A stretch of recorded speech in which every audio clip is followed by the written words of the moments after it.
So let's start the last talk of today. It's a pleasure to introduce Olga-Paris Romaskevich, who will talk about renormalization for interval exchange transformation with flips. So please, Olga. Thank you very much, Bruno, and thank you very much for inviting me to give a talk at this conference. I'm very happy to be here at Lawrence's birthday, even though I'm very far away in Marseille. So I wanted to tell you about renormalization for interval exchange transformations with flips, which is maybe something you didn't meet. But let me start with reminding you about renormalization. Okay, sorry, I need to understand how I go through my slides. Okay, so renormalization is a technique to reduce a study of one dynamical system to another one, which resembles it a lot. So it kind of reduces a problem to a similar problem, but magically it helps to understand the dynamics of the initial system. Probably the simplest example of renormalization is renormalization for rotations. So renormalizations can be of different kinds. For example, it can be just a first return map to some open set of your phase space. This is a case in this situation. You take a rotation on a circle. So you take a circle and you take a map which rotates it by some angle alpha. And you want to understand the dynamics. Of course, it's a very simple dynamics. But I want to show you the first example, which is already very educational. And renormalization for such a map, of course, you can choose many ways of renormalizing and different intervals to look at first return maps. But let us take probably the most classic one. We take the interval 0 alpha. We suppose that the length of the circle is 1. And if you look at points that start on your interval and then follow the rotation, and you look how much time it's needed to get back, you can see that there were two variants. And actually the map induced on this interval will be one more time a rotation, but the angle of this rotation will be different, and it will be equal to the this quantity, to the fractional part of minus 1 over alpha. There is this minus, you can change the rotation of the circle to get rid of it, but we have this map which is called a Gauss map, and this map is a map on the space of parameters, but it helps to understand the dynamics. Of course, this map is not always defined. If alpha is equal to 0, you can't really do renormalization, but otherwise it is defined. And it is defined infinitely, except for the cases when alpha is rational and the renormalization stops after some number of iterations. So what I wanted to say is that you start from a circle, then you get an interval 0 alpha, and you connect the beginning and the end of this interval. So you get a smaller circle one more time. You can look at the circle under the magnifying glass, and you have one more time a rotation with another rotation coefficient. So you live in this family. It's a wonderful tool and very simple in this case, because renormalization stops if and only if the map is completely periodic. And you see that for rational angles, this renormalization is nothing else than just Euclidean algorithm. And for example, a fixed point of such a renormalization is alpha such that its Gauss map is equal to itself. So you have a golden ratio, and all of its beautiful properties can be seen from the Gauss map, the fact that it's a periodic point of Gauss map. This is the first example. Oh. Okay, wait, I have to understand how to work with this. So now let us make the things a little bit more complicated. Instead of looking at rotations, let's look at their generalizations, interval exchange transformations. So instead of a circle, I take an interval and I cut it in some number of parts. If I choose just 2 parts, it will be a rotation. What is the map? The map is cutting the interval in some number of parts and then exchanging places of these intervals in the order you want. So interval exchange of 2 intervals is a rotation. A generalization of this is an interval exchange transformation of any number of intervals you want, say n intervals. So here is a picture of such a map.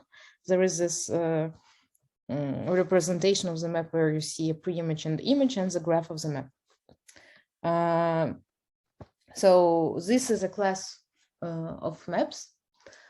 You can say that there are bijections. You can look at intervals with the left bound included and right bound not included. It's not very important. So the motivations to the study of interval exchange transformations were initially basic ergodic theory 50 years ago. But we also can say that today interval exchange transformations are very important because of their connection to billiards.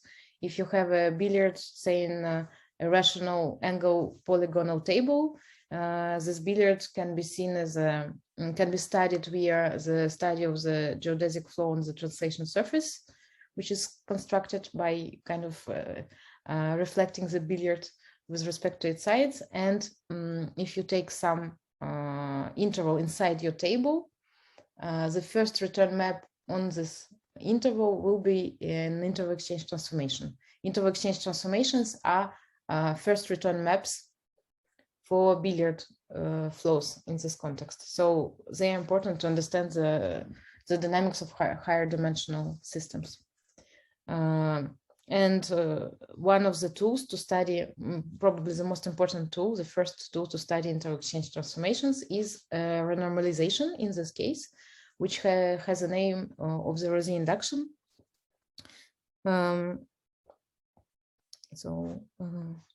Yeah, I think I explained it on this slide. So what is the Rosé induction? I don't know, maybe you already know it. Can you just say me who knows Rosé induction? Can you say me hello if you heard of it or know the definition? Okay, good. So I'm not speaking. Okay, good. So I will define it. So the Rosé induction is a first return map on the not the initial interval, but an interval which is a little bit shorter. So you take, for example, in this case, the Rosé induction, what you do, the rule is the following. You take your 4 intervals. So here it's 1, 2, 3, 4, and they map to 2, 4, 3, 1. In this order, they change places. So the Rosé induction is the following algorithm. First, you compare the last interval in the pre-image and the last interval in the image. Here it's 4 and 1. And you see if they are equal. If they're equal, you stop. You don't do anything. If they are not equal, say, as in the picture, the interval in the image is smaller, you induce on this subinterval J. So the Rosé induction is the first return map on J. If 4 is shorter than 1, you do the same. You just cut the 4th interval completely. So what is this first return map? You see that the intervals 2 and 3 come back after 1 iteration as before, because they are still included they are completely included in J. What happens with the little part of 4 here? It comes back also after 1 iteration. And the interval 1 goes completely out of the interval J and then goes completely in, and it takes the second part of the interval 4. So what you see is that the first return map on J is one more time an interval exchange transformation with the same number of intervals as before, 4 intervals. But it has different combinatorics, and we have to be attentive how we name the intervals now, because some intervals have changed. So the way to name intervals is the following, that the little part of the 4th interval which is left, it's still named 4. and the interval 1, which disappeared from first iteration, is still named 1. So you see that now the dynamics is the following: 2 is still there. Here I have to write 4, then I write 1, and then I write 3. So we obtain from one interval exchange transformation another interval exchange transformation on the smaller interval, and you see that we can write how the lengths have changed. L1 didn't change, L2 and L3 didn't change, and L4. Olga, please. Olga. Yes. Please, could you please write in another color, because I cannot read in color. Okay. What? Oh, maybe I can write. Let me try. I don't know. Yeah, because you know it's quite hard for me to. Do you see like this? Yes, like okay. This, yes. Okay. Thanks. Thank you. Thank you. Sorry, I took a very, very small pen. Let me rewrite this.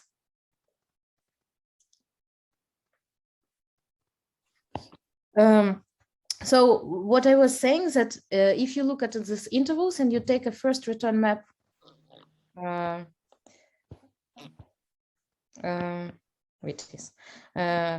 take the first return map on the interval from 0 to the end point of the left end point of the shortest interval, you get one more time an interval exchange transformation with different combinatorics, and the lengths change in the following way.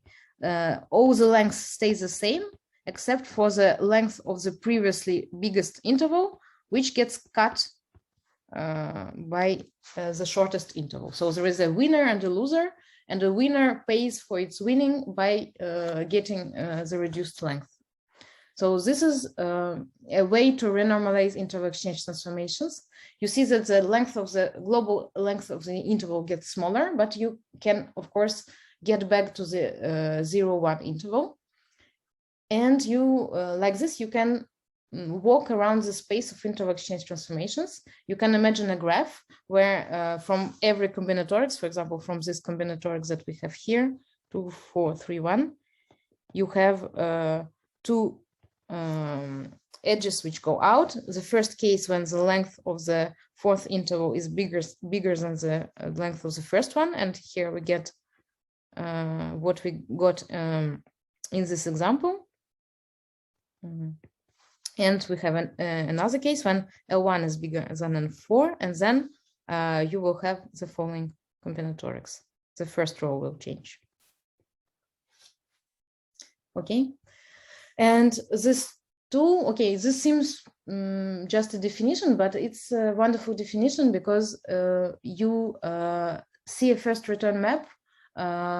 You kind of see your interval exchange transformation under a magnifying glass, and you see that the dynamics of the induced map gives you information. If you understand the dynamics of the induced map, you know everything about the previous map because the symbolic dynamics is uniquely defined, etc.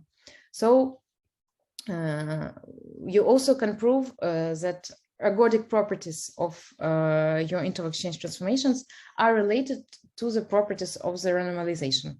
For example, minimality is for an interval exchange transformation is equivalent to the fact that Rosy induction never stops, and the intervals in this renormalization have the lengths that tend to 0. This is equivalent.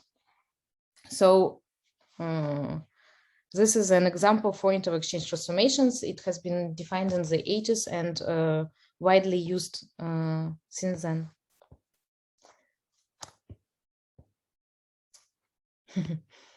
Although I have this problem that I have to erase all the time. Okay. Yes. Can I make a question? Yes. If the lengths do not go to 0, but there was an induction never stops, do you have something? Yes. Yes. Let me give an example of this, and this example will illustrate completely what is happening. So the example is the following: take, for example, 4 intervals, and let's see 1, 2, 3, 4, and let's say 2, 1, 4, 3, and you have a rotation. You have your map is already decomposed, and you try to do the Rosy induction from one side, and 2 lengths are never changing. So it's very not a very interesting situation because the Rosy induction won't stop, but it's related to the fact that you kind of don't see all the dynamics. So for the situation to be minimal, you have all the intervals to win or to lose infinitely many times. So, sorry, Olga, I have another question related to the question to Bruno. That means that you may have a subminimal system inside the, the dynamics may be not minimal, but you may have something minimal inside a subset that is minimal, or yes. Yes, as in this case I have drawn on the your dynamics is, for example, here separated in two minimal parts. You just have two rotations living one near the other. Okay. And it can be much more complicated than that. Let's say it's more or less the only situation. And ergodic properties of inter-exchange transformations are well understood, at least for typical maps. So Keen has proven that almost any irreducible inter-exchange transformation is minimal. Irreducible meaning that exactly this kind of combinatorics never happens. You can't separate the interval in two parts which live separate lives. Maser and Witch have proven that almost any reducible inter-exchange transformation is uniquely ergodic. And you can also estimate the number of ergodic measures if it is not. And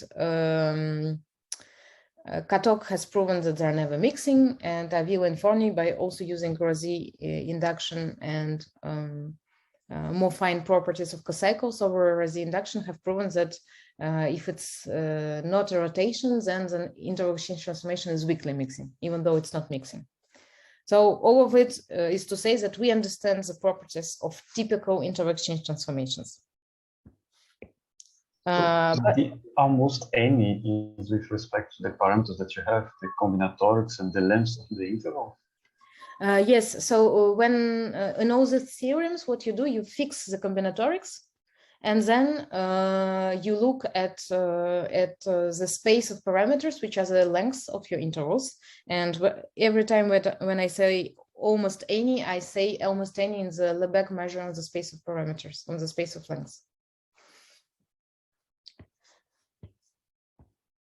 Okay, so as I said, we understand the generic properties of inter-exchange transformations, but the question that we want to ask today is what can be said in the families, inside parametric families of inter-exchange transformations. And in such an open, full generality, this question is open. And I wanted to tell you about one example that I stumbled upon thanks to tiling billiards and some billiard dynamics I have been working on. So it's a very particular family of inter-exchange transformations, and they are defined as squares of transformations which are not inter-exchange transformations purely speaking, but inter-exchange transformations with flips. I call them three reflections. It's a very particular family. So what is a three reflection? You take a circle that I draw as an interval, but it's you glue 0 and 1. So you cut the circle in three intervals, a red, a green, and a blue. And on each of the intervals, you consider an involution and then a composition with translation. So on each of the intervals, your map acts as minus x plus some translation. So I have drawn a map, a visual representation of this three reflection, and I have drawn these triangles just to show that the intervals are reversed, as if there were triangles glued to the intervals. In this case, they would switch in this way. So you see the three reflections, they have 4 parameters. You have the 3 lengths of this interval, so 1, L2, and L3, and you have a parameter tau, which is a parameter of rotation. So you see that the combinatorics is here trivial. I could have changed the combinatorics, but here the combinatorics is trivial. The red interval goes before the green and before the blue. And in the images, they follow the same order. So for example, for tau, for the rotation parameter equal to 0, this map is just an involution on the full interval. When tau is not equal to 0, we want to understand the dynamics. So, and you see that the square of this map is an interval exchange transformation, but not of 3 intervals on the circle, but of 6 intervals, because you introduce new singularities. So in this 6 interval exchange transformation family, it's not a typical family, because you have only 4 and not 6 parameters of length. There are relationships because you come from 3 reflections, your squares of 3 reflections. And I have been interested in the study of the ergodic properties in this particular family. And actually, after some time, I understood that this family has been already studied by Pierre Arnaud in the 80s. I will tell you a little bit about this.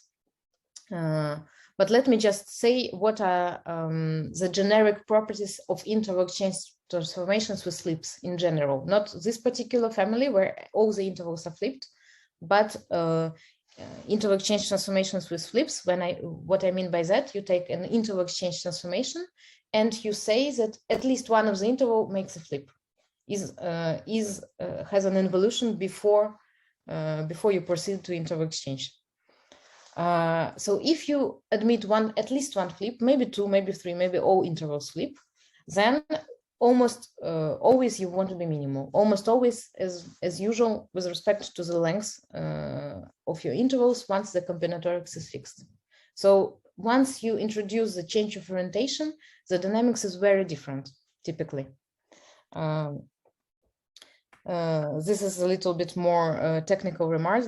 In this family, this particular family, so from Nakira's theorem, it follows that in our family, we are almost never minimal, but if we are still not weakly mixing. So it's a very rare family from the point of view of interval exchange transformations. So let me pass to the next slide. So let me explain why interval exchange transformations with flips are so different from usual interval exchange transformations. On the simplest example, when n equals to 2. So when n equals to 2, an interval exchange transformation is just a rotation. It's almost always minimal. It's minimal if alpha is irrational. Let us now look at the case when the first interval, let's say, makes a flip, and the second one doesn't.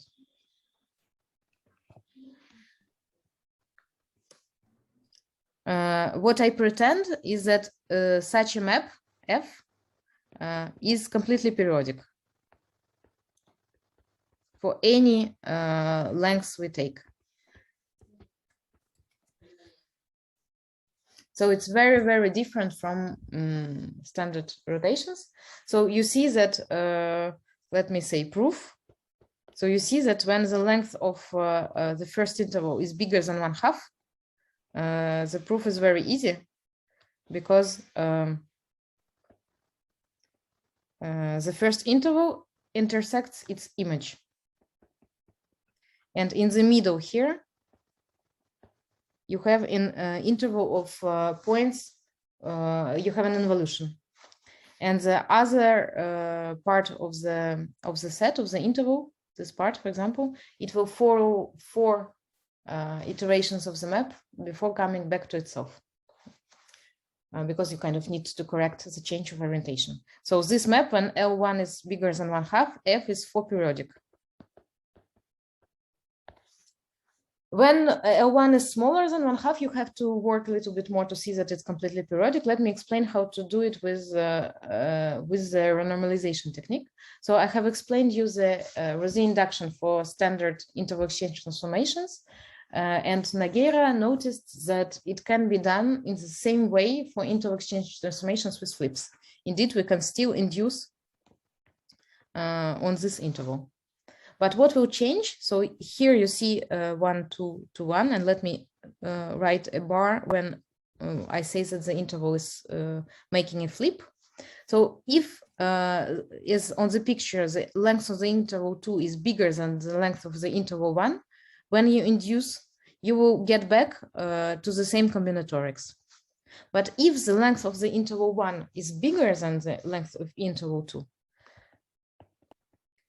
the interval 2 won't go after the interval 1 in the first return map, but before, and it will come back with a flip, and you will get a completely periodic dynamics. So the Rosy graph for the rotations looked like this. The Rosy graph for interval exchange transformations with flip in this case looks like this, where you kind of go away in the completely periodic situation. So when L1 is bigger than 1/2, you go in the completely periodic situation after one iteration of the induction. And if L1 is very, very small, you will have to stay in this first loop for some time, but then eventually you will still get to the completely periodic situation. This is the proof of the fact that two interval exchange transformation with flips with this combinatorics is completely periodic. Let me reformulate this problem in a funny way with a cake. Now you won't be surprised with an answer, but you can tell it to your friends and family. So if you take a cake, Lorenz's birthday cake with chocolate and frosting, and you take an angle alpha, and then you take out the piece of cake and put it back, but on the flipped in the flipped situation. So chocolate goes down and the chocolate goes up and the frosting goes down. Then you take the alpha nearby and you do the same situation. You flip the cake, etc., etc. And you can ask your friends what happens when the happy birthday Lorenzo can come back after how many iterations and for which alphas.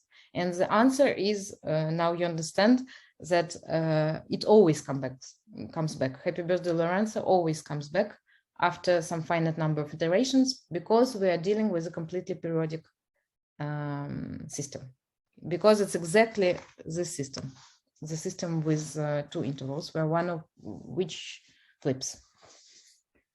Okay.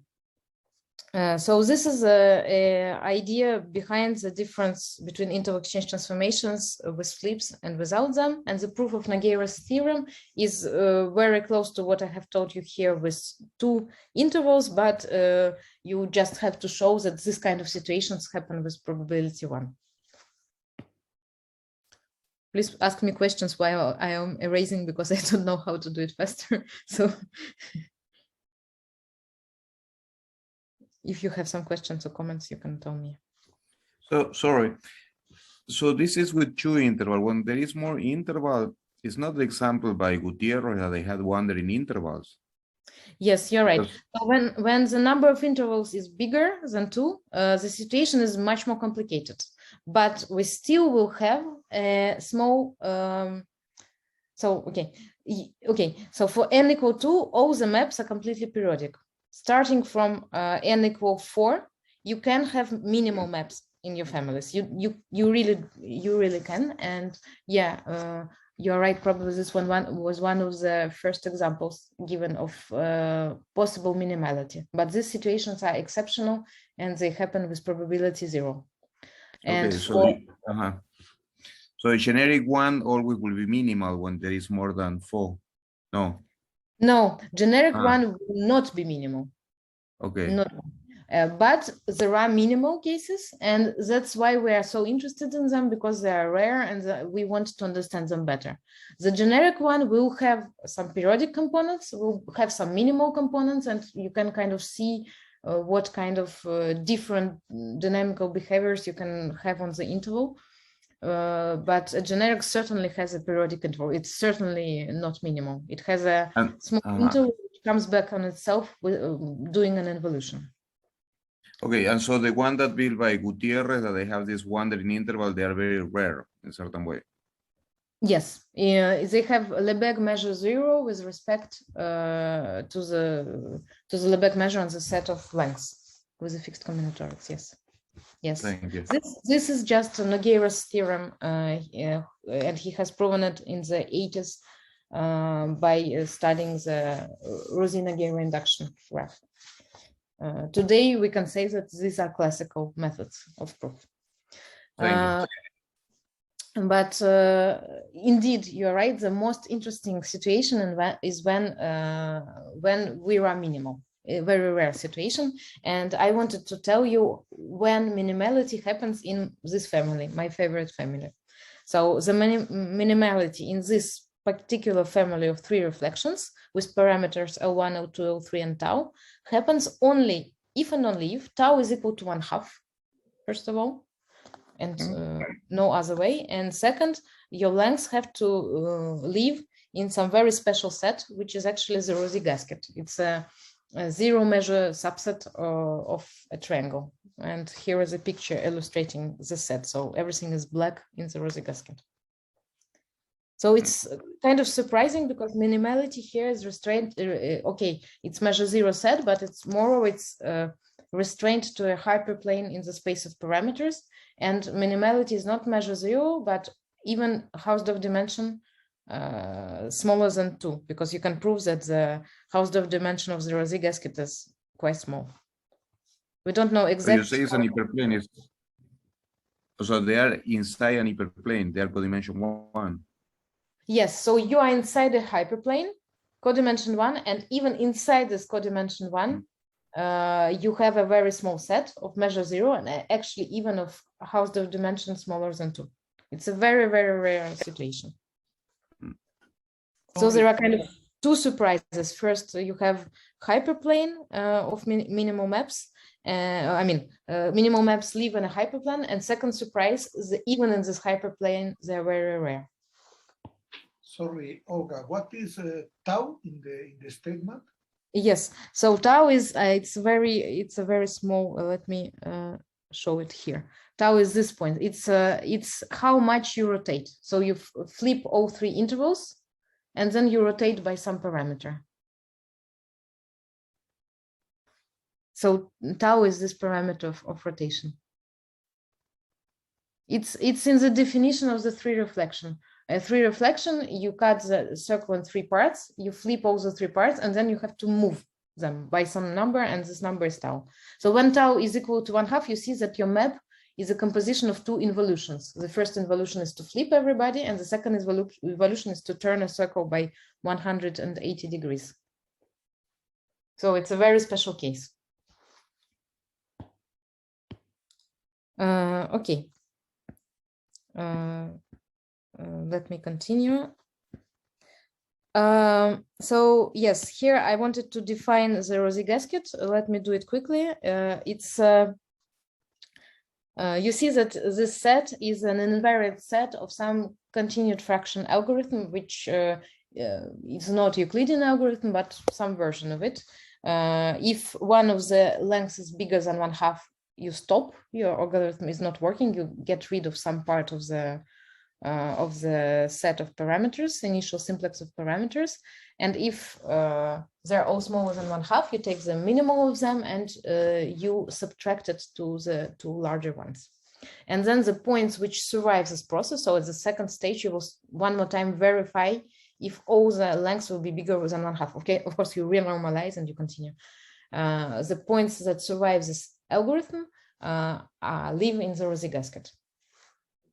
And so this set is very loved in the community of people who work in interval exchange transformations, because it realizes different interesting dynamical systems in different contexts. So you see many people worked on them. There is this context of interval exchange transformations and translation surfaces, but let me also mention that there is some topological meaning, some topological problems in which rosy gasket also emerges, so-called Novikov's problem on the sections of 3 periodic surfaces. So let me just, so I think I have 35 minutes in total, yes? So I have like 1 minute left. Right? Yes, you have 1 minute left because we started at 1 past. Yes, so let me just say that the idea of the proof of this theorem is renormalization. You have to choose to find a good renormalization. And a little bit wonderful situation here is that you can find a, so it's not a Rosi-Nogueira renormalization. You have to take another renormalization. Usually for your problem, you find your renormalization. And you can find an interval in this case in such a way that the first return map on this interval, once it's renormalized and glued back to the circle, is exactly a 3 reflection one more time. So you have to find a trick to do it. And the new parameters of your 3 reflection will change in the following way. The length change won't depend on tau, and it will be exactly the Rosi gasket algorithm. And tau will get smaller. If it was 1/2, it won't change. And it was smaller than 1/2, it will get even further from 1/2. So you kind of have this hyperbolic instability. So you have an invariant plane and everything goes away from it. So this is a main tool to prove the minimality. Okay, so let me just say that you can prove the similar theorem for 4 reflections, and instead of the Rosi gasket, you will get another wonderful fractal object, which is called Novicos gasket. It's the name that we gave to it with my collaborators. Ivan Dynnikov and Sasha Skripchenko, they come from the topological point of view. They study some topological problems. And Pascal Hubert and Paul Mercier, we worked in Marseille on interval exchange transformations, and combining different techniques, we managed to prove the similar result for n = 4. It's much more complicated. And let me say that for n = 5, we won't be able to obtain similar results. Similar meaning that all minimal maps live inside tau = 1/2. You can have minimal 5 reflections with tau not equal to 1/2. And why 3 and 4 are so let me just show you the Novicos gasket. It looks a little bit like this. And n = 3 and n = 4 are special because you can reduce interval exchange the 3 reflections and 4 reflections actually come from tiling billiards. When you look on a billiard inside the tiling, either by triangles or by quadrilaterals, in such a way that when you go from one tile to another, you change the direction with refraction coefficient equal to -1 in some very strange way. So here is a picture illustrating this. So this 3 and 4 reflections come from tiling billiards, and 5 reflections are worse because you don't have a good tiling with pentagons. But let me say that this is a point behind my talk. And what can I say? That maybe a good question is how far we can generalize this kind of renormalizations, and what can we understand about interval exchange transformations with flips in general? Can we understand better their Rosi graphs? Can we find in a better way the minimal ones, and what kind of other fractal objects can we construct, and can we estimate Hausdorff dimension of this 0 measure set of minimal maps? So how can we catch the minimal maps in these families? These kind of questions. I think they are interesting because they are close to interval exchange transformations where we have many techniques, but at the same time, we have many problems because in many ways they are not typical from the point of view of standard ergodic theory of interval exchange transformations. So let me stop here and thank you very much for your attentions. And I had a happy birthday, Lorenzo slide. So thank you very much. Thank you, Olga. Thank you very much.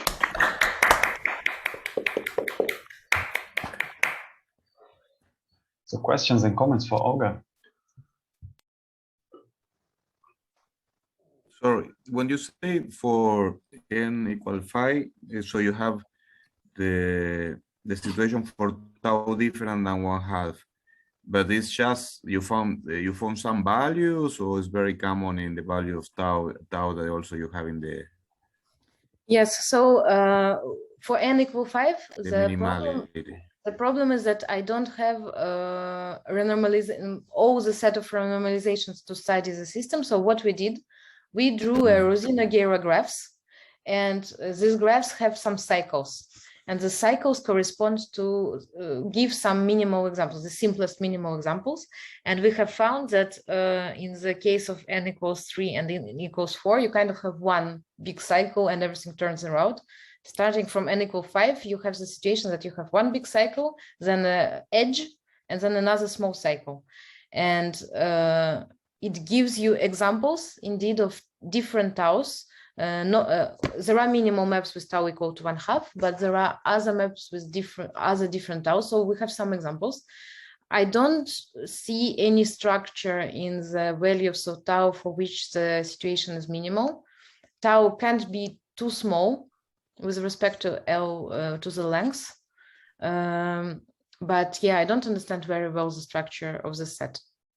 I am very interested in what the answer is, and there's no idea if it is a discrete set, or maybe much more complicated a discrete set. I don't know. I don't know, because if I can hope to understand maybe minimal maps when tau equals to 1/2, because the problem has an additional symmetry. But yeah, I can't say much about this set. We have drawn the pictures. It seems quite dense from a naive point of view, but I can't say if it's discrete or not. And why the name that you gave is Novikov gasket, whatever, Rossi gasket? Okay, so was the guy involved by the Novikov gasket? So Novikov comes from Sergey Novikov, who is a Russian topologist, field medalist interested in different topology problems. And Novikov's problem is the following question.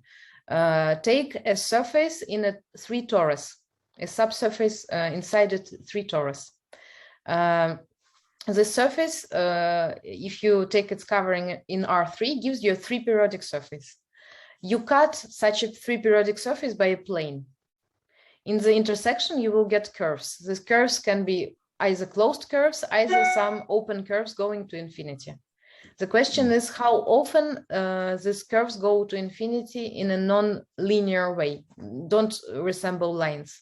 And actually the answer is not very often. And it's actually related to the study, to the things I have been talking about interval exchange transformations. So that's why we call this gasket Novikov's gasket, because it gives an answer to the, it shows the chaotic directions, chaotic trajectories in the Novikov's problem in this case. Yeah, I don't know if I answered the question, but we will have soon a paper with four of my friends where we will explain the relationships between 4 reflections I mentioned, Novikov's problem, and tiling billiards in cyclic quadrilateral tilings, and I hope it will be clear. But I decided not to tell about Novikov's problem at all, because it's better to tell less things and more clearly. Oh, thank you. To clarify something. For 3 and 4 reflections, do you know? Maybe you have said that if it is weakly mixing, when it is minimal. Yes, it's a very good question. So. Yes, 3 reflections, when they are minimal, they are not weakly mixing. And the reason is that you can make a semi-conjugacy with a translation on a torus. It's related to fractal objects which appear from the symbolic dynamics of the systems. So the answer is no, they're not weakly mixing most of the time. Most of the time with respect to some measure on your 0 measure set of parameters. So yeah, they're very strange. They are not usual. You can construct also weakly mixing examples in this situation, but they are very specific. This is the work of Ferenczi, Cassaigne, and Hubert, people from Marseille, who study very, very specific cases of this very, very specific family. So there are some peculiarities, but most of the time they are not weakly mixing. And the same occurs for 4 reflections also. For 3 and 4 reflections, Three, yes. four, okay. Yes, yes. We need to write it down carefully, but I think I can, yeah, I can give a tooth for it, as we say in Russian. Yes. And when it is not minimal, do you know what is happening with the dynamics? Yes. It's a very good question. So when it's not minimal for 3 and 4 reflections, you will have the parts which are periodic, and you will have parts which look like rotations. In the terms of, so you could have had something a little bit more complicated, but you actually won't. And in terms of, I don't have a picture. No, I don't have a picture. But in terms of, I thought I did. No, I don't. Ah, yes, here. So in terms of tiling billiards, I didn't go too much in tiling billiards, but in terms of tiling billiards, it would mean that all the trajectories that almost always, so in your case, when it's not minimal, the trajectories will always escape in a linear way to infinity. So you have either periodicity, either rotations. You don't have minimality more complicated than rotations in this case. And it's related also to Novikov's problem, about which I didn't talk, because you kind of have a genus 2. You have rotations on tori in the case of Novikov's problem. So yeah. Okay, thank you. So are there more questions to Olga? I have one silly question. May I? Yes.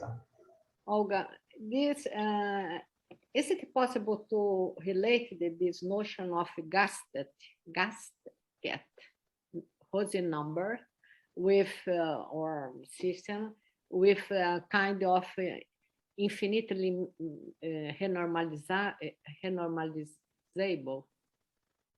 Is there a relation between these two concepts in this concept? Yes, exactly. A pointer in a Rosy gasket is a point for which you can do a renormalization infinitely. The renormalization that I defined very quickly indeed, but so the theorem I state, what I say more or less is that take your map, which doesn't have periodic points, and make one step of the renormalization. Then you have to verify that your LJ are still smaller than 1/2, that your tau is still big enough, etc. And at some moment, if you can't do a renormalization, you actually can prove that your map is either completely periodic and having some rotation part. So you go to this comprehensible dynamic. So yeah, of course, you have to add to the theorem another theorem that says that when you can't do renormalization, your dynamics is completely understandable and controlled, and is, as Bruno asked, periodic or rotational. But yeah, the points for which you can continue renormalization infinitely are exactly the points of the Rosy gasket, exactly those points. So on the Rosy gasket, you have a Rosy gasket algorithm, and your tau is equal to 1/2 forever. If your tau is smaller than 1/2, even if you're in the Rosy gasket, you will at some moment get a completely periodic dynamics. Okay, that's nice. Thank you. Yeah, it's you see that there is a dynamics on the Rosy gasket, and there is a dynamics on tau, which is pushing from tau equals to 1/2. Yeah, but my question is why to change this concept? Why to change it instead of say infinitely many renormalization? Yes. So why don't just take initial Rosy-Nagaro induction? We could have used initial Rosy-Nagaro induction, but in this case, the graph is very big, and you can't. You can prove the same theorem, but it's much more complicated because you don't see very clearly why tau is equals to 1/2. What is the reason for tau equals to 1/2 being an invariant hyperplane? You still can see on the graph that tau equals to 1/2 is invariant, but it's not very clear. In this renormalization, the graph is just one point with 3 edges which come back to it. And it also gives much more simpler description of symbolic dynamics. myself, I was initially interested in how the trajectories go around on the triangle tiling, and this renormalization gives you a way to describe it very easily. So yeah, for some ergodic properties, Rosina-Garo induction suffices. For some combinatorial questions, this induction is better. But yeah, there is the renormalization you choose depends on which one you use. Yeah. Yeah, it depends on the problem. You have you take a tool you want depending on the problem you have. Thank you. Okay.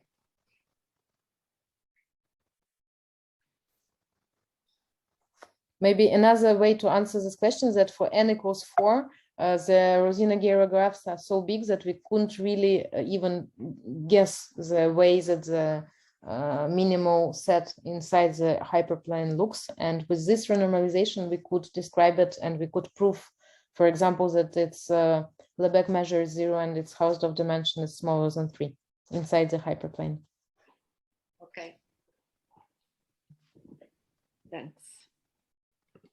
Thank you. Thank you. And it's a very good question, actually. Okay. So let's thank you, Olga, again. Thank you, Olga, for this beautiful talk. Thank you very much.